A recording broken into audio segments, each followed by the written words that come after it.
নমস্কাৰ বন্ধু বান্ধৱীসকল, আজি এটা নতুন বিষয়ক লৈ আলোচনা কৰিবলৈ ওলাইছোঁ।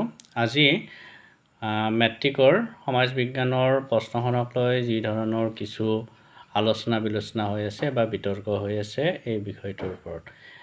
সকলোৱে কৈছে যে প্ৰশ্নখন কিছু জটিল আহিছে, কিন্তু তাত কোনো অস্বাভাৱিকতা নহয়। কিছু ব্যতিক্ৰম হৈছে প্ৰশ্নখন, কিন্তু ইয়াত কোনো টান বুলি ক'ব নোৱাৰোঁ, কাৰণ সেৱাই ইতিমধ্যে আগতীয়াকৈ কৈয়ে থৈছিল এনেকুৱা ধৰণৰ প্ৰশ্ন আহিব বুলি। এইটো ধাৰণাটো নতুন, কিন্তু প্ৰশ্নখন টান নহয়, কাৰণ বৰ্তমান মুখস্থ বিদ্যাৰ ওপৰত নিৰ্ভৰ কৰি যি নম্বৰ পাৰ যিটো প্ৰতিযোগিতা চলি আছে, তাৰ বিপৰীতে সেৱাই যি ধৰণৰ সিদ্ধান্ত লৈছে সেইটো কিন্তু আদৰণীয় বুলি আমি ক'বই লাগিব।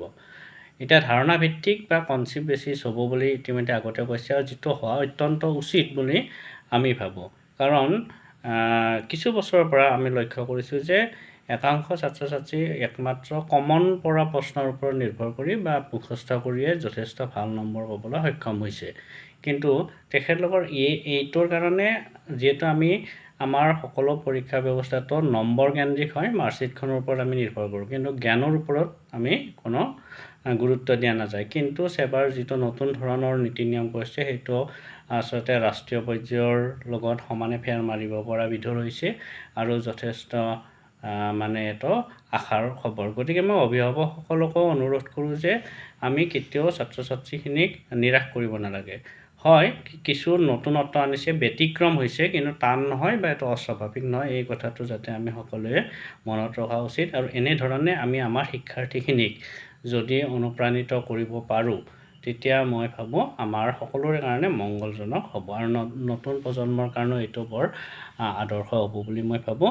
গতিকে আমাক যিহেতু সেৱাই ইতিমধ্যে এনেকুৱা ধৰণৰ কথা আগতীয়াকৈ কৈছে, ট্ৰেইনিং দিছে, আৰু বা এনেধৰণৰ হাতপুথি পৰ্যন্ত প্ৰদান কৰিছিলে। গতিকে শিক্ষক শিক্ষয়িত্ৰীখিনিও হয়তো মই বহুতলৈ আলোচনা কৰি গম পাইছোঁ যে টান হোৱা নাই, কিন্তু কিছু ব্যতিক্ৰম হৈছে। যিটো আপোনাৰ ধৰক 10% মানহে আগৰ দৰে আহিছে, একো ডাঙৰ কথা নহয়। প্ৰশ্নখন মই ওপৰে চাইছোঁ, গতিকে হয় কিছু ব্যতিক্ৰম আহিছে, কিছু ধাৰণা ভিত্তিক হৈছে, ডাইৰেক্ট প্ৰশ্নটো দিয়া নাই।